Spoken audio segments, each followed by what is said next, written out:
Let's go, on est parti. Première vidéo YouTube. Salut à tous, un plaisir de vous avoir avec moi. Euh, Aujourd'hui, on va parler de quelque chose de plutôt spécial. Je pense que c'est une expérience que peu de gens peuvent dire, vas-y, j'ai vécu ça et je vais vous le raconter aujourd'hui en détail. C'est mon expérience de 2 mois dans la jungle et j'ai vécu chez 2 tribus indigènes. C'est un truc de fou quand je dis ça. Dont une qui est vraiment en plein milieu de l'Amazonie. En fait, vous avez l'Amazonie, cette tribu est en plein milieu, genre à la frontière entre le Pérou et le Brésil. Donc voilà, je vais vous raconter un petit peu déjà le contexte de ce voyage, comment j'ai été amené à faire ce voyage, euh, mon parcours donc avant d'aller dans la jungle, pourquoi j'ai eu envie d'aller dans la jungle, comment j'ai réussi à y aller, et ensuite mes premiers pas dans la jungle et mon saut chez la première tribu indigène et après dans la seconde. Franchement, la vie, c'est un truc de fou. J'ai eu ces opportunités-là. Franchement, ça s'est fait super naturellement. Mais voilà, si vous voulez savoir, restez jusqu'à la fin parce que je vais lâcher que les petits secrets sur comment j'ai réussi et qu'est-ce qui s'est passé de fou là-bas. Je vais le garder pour la fin. Comme ça, j'aurai plus de vues. C'est pas vrai. Je vais juste partager de la valeur, partager du kiff et peut-être inspirer certaines personnes à pourquoi pas partir voyager. Franchement, j'ai appris tellement de choses pendant ce voyage. C'est un truc de fou. J'ai complètement transformé en vrai, qui j'étais, comment je réfléchissais, la vision que j'avais de la vie, en grande partie aussi grâce à cette expérience dans la jungle, donc avec les indigènes.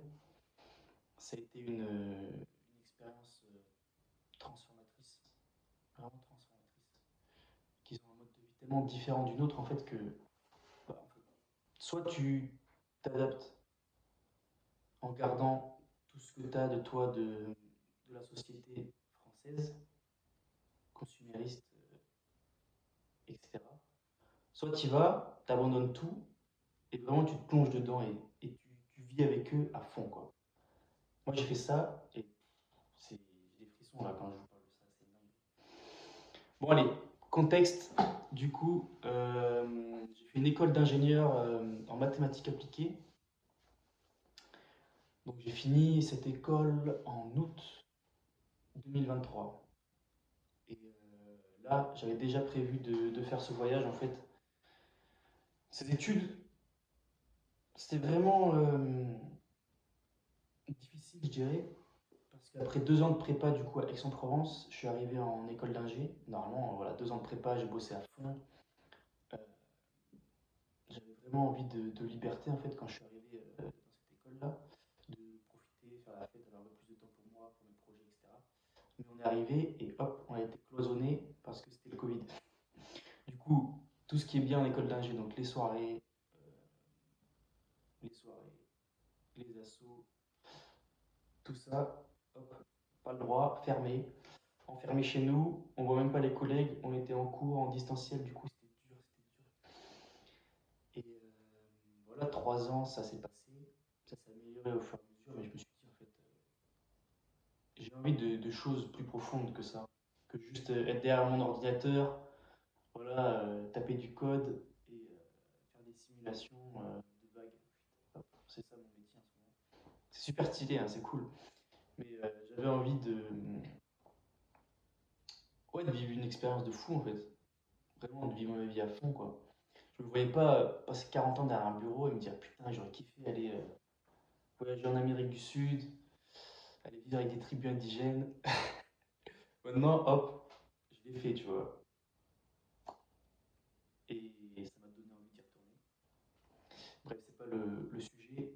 Le sujet, c'était le contexte. Du coup, je suis parti en octobre 2023, direction Lima. Franchement, j'avais des idées de ce que je voulais faire, mais j'avais pas de plan très concret de où je voulais aller, etc. Mon idée dans ma tête, c'était de partir du Pérou, aller en Équateur, remonter et aller en Colombie par la suite. Donc j'ai fait Pérou et Colombie, pas Équateur. perturbateur parce que quand je voulais y aller, bah, il y a le gang, le chef des dealers de drogue là-bas qui s'est échappé de prison en fait. Donc c'était vraiment la galère, impossible d'y aller. Donc voilà, je fais que Pérou et Colombie, mais j'ai pu explorer en fait plus en profondeur bah, le Pérou et la Colombie. Donc franchement, c'était trop bien. Voilà, c'était super. Donc je suis arrivé à Lima. Mon idée c'était de faire pas mal de woofing. Le woofing en fait, pour les gens qui ne connaissent pas, tu travailles 4 heures le matin généralement, et en fait tu es logé et nourri par l'habitant. C'est-à-dire que, par exemple, moi, mon premier woofing, je l'ai fait dans la région de Cusco. Dans la région de Cusco, c'est la capitale de l'Empire Inca. C'est la ville dans laquelle les visiteurs viennent pour aller visiter le Machu Picchu. En gros, c'est Machu Picchu, c'est vraiment à 1 heure de Cusco. Moi, j'ai fait un volontariat dans la région du Machu Picchu, donc c'est des montagnes. C'est une jungle qui s'appelle la jungle des nuages, en gros. C'est une jungle un peu en hauteur dans les montagnes. J'ai fait un volontariat dans une ferme là-bas. Et en gros, ce qui est trop bien, c'est que j'étais avec plein de jeunes. Plein de jeunes. Je me suis fait un pote des États-Unis, pote d'Argentine, des potes de Suisse, d'Allemagne, euh, franchement de partout, quoi. C'était que des jeunes. On était dans une grande maison. Euh, voilà, on travaillait le matin dans les champs, on a appris à faire de la permaculture, à ramasser le maïs, les fruits comme les ananas, les avocats. On a appris, j'ai fait un système qui permet de récupérer du gaz naturel depuis du compost en gros. Donc ça, te récupère, ça fermente dans un gros cube et ça crée du méthane pour ensuite pouvoir chauffer, remplacer les bouteilles de gaz en gros. Et, la dame de là-bas, elle a vu que j'étais ingénieur. Elle s'est dit les ingénieurs ils savent tout faire. Moi je sais faire que du code, hein. Elle m'a dit vas-y fais ça, du coup je l'ai fait. J'ai essayé en tout cas. C'est trop stylé.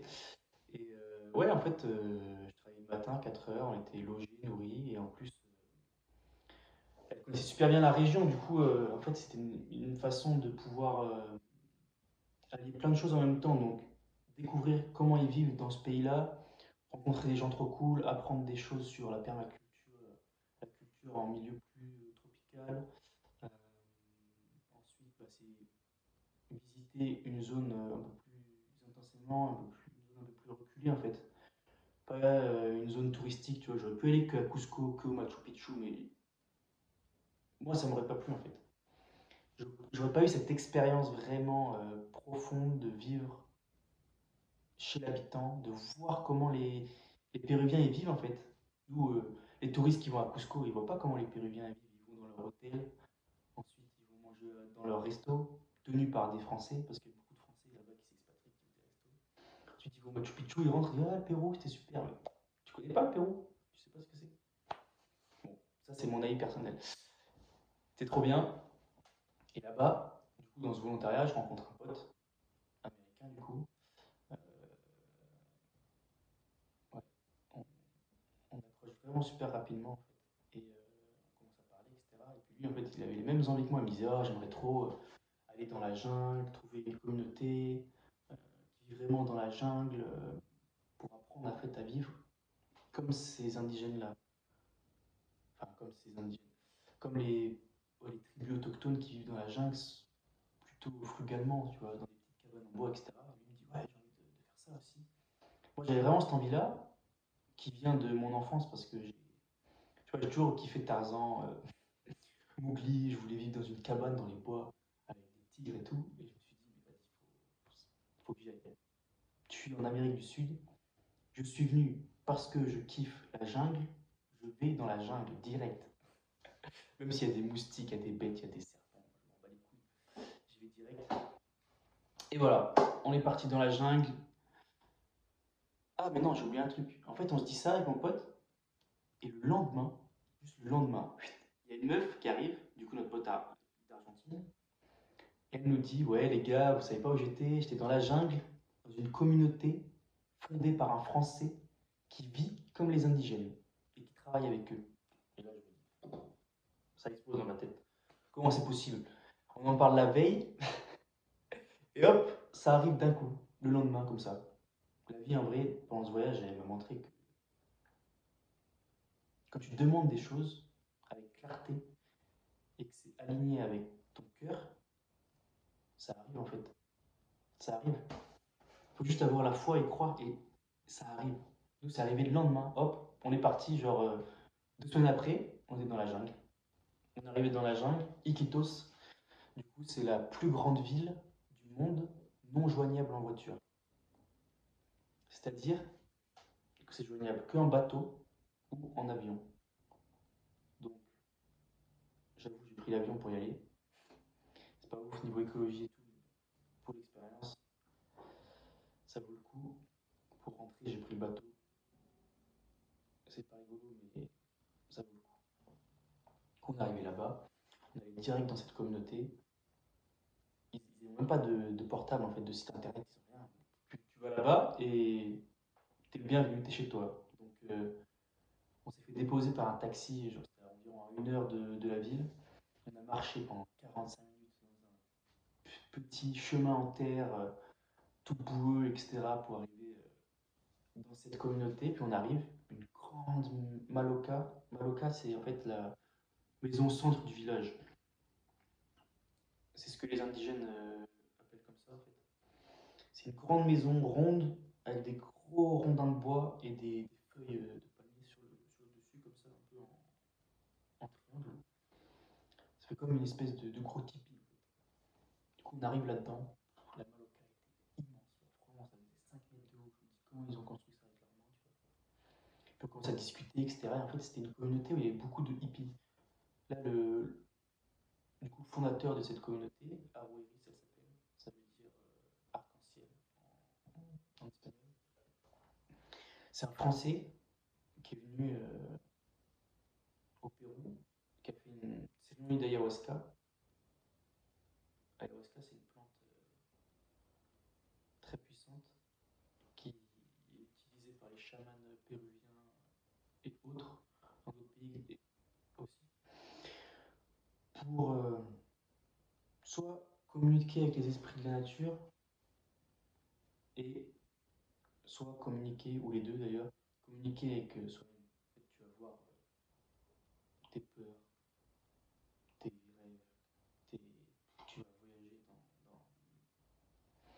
dans ton corps, dans ton esprit en gros. Moi, j'ai pas essayé, j'ai fait d'autres expériences, on en parlera peut-être dans une autre vidéo.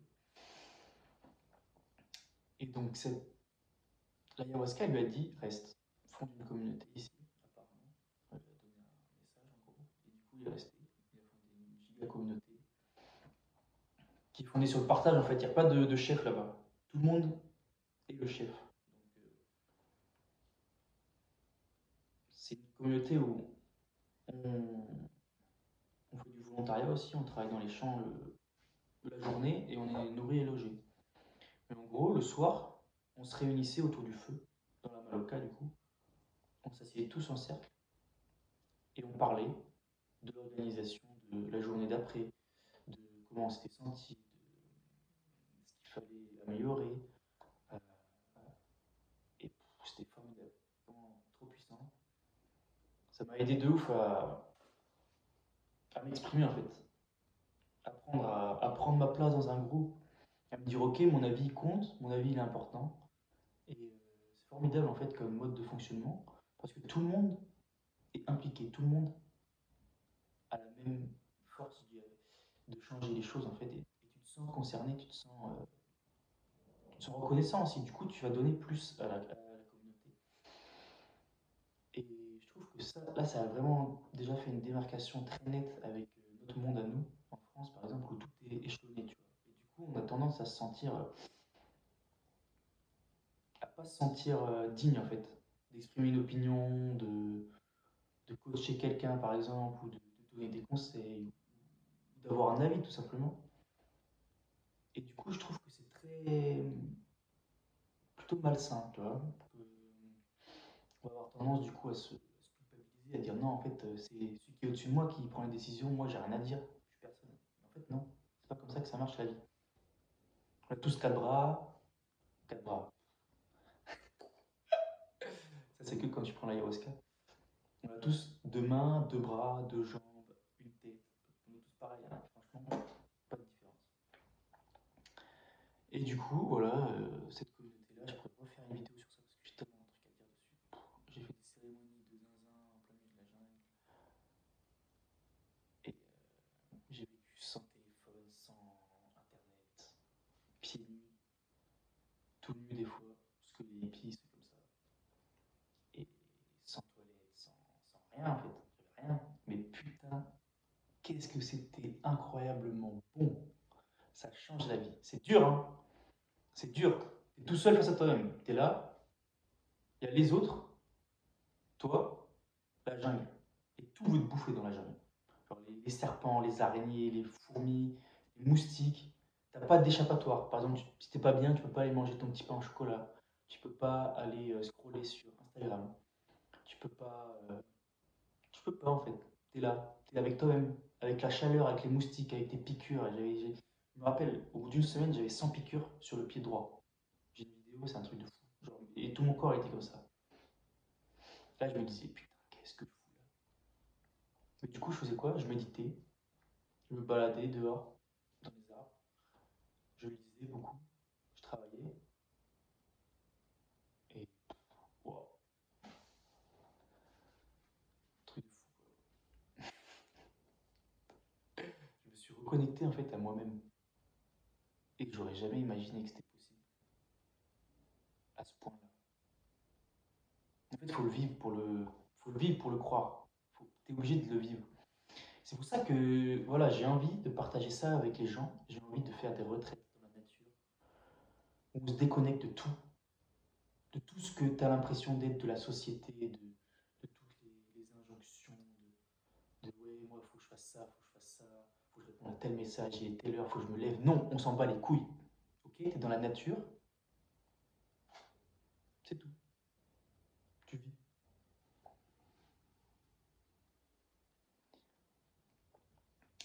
Revenons-en aux indigènes, du coup. Là-bas, déjà, il y avait des indigènes, certains indigènes. Ils ont une sagesse de fou, vraiment de fou. Du coup, j'ai rencontré un ami qui est canadien et avec qui j'ai beaucoup sympathisé. En fait, cet ami-là, il va vivre chez les tribus indigènes. Ça fait longtemps qu'il voyage et qu'il connaît les cultures indigènes, etc. Donc, il va leur rendre visite. Il m'a proposé d'y aller avec lui. Du coup, on est allé dans une première tribu, les Bora, qui sont venus de Colombie de base. En fait, il faut savoir qu'Iquitos, c'est vraiment à la frontière entre Colombie et Brésil. C'est vraiment pas loin. Ils sont venus de Colombie et ils ont été importés au Pérou pour la traite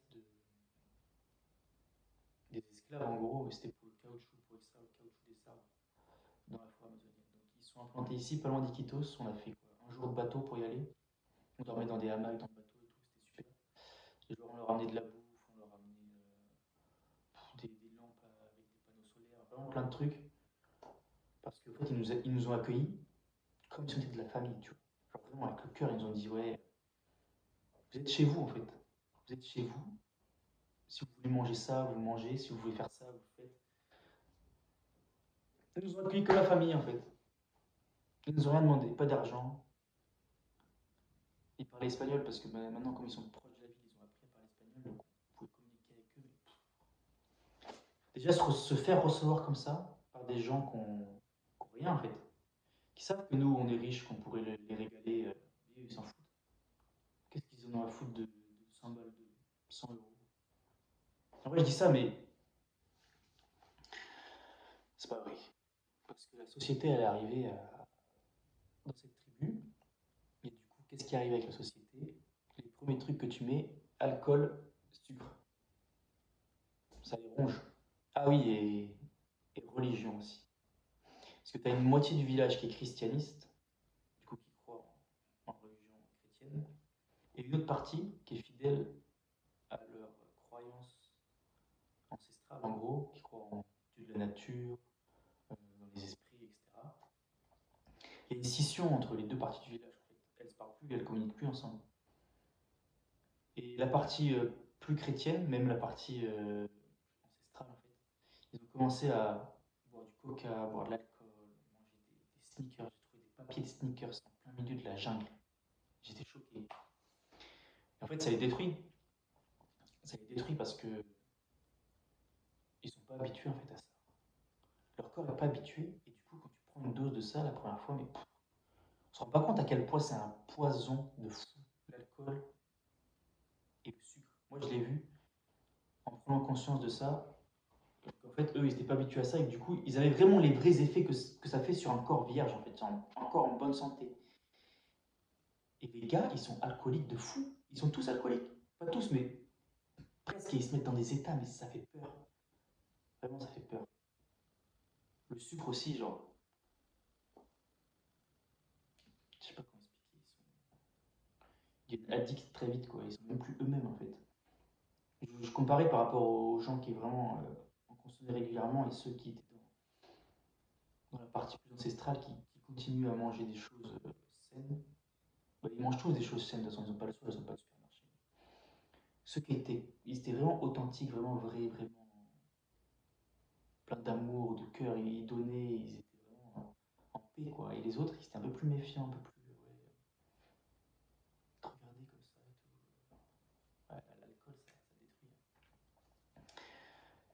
Et donc, fin de la première vidéo, je vous retrouve pour la partie 2 pour raconter mes expériences chez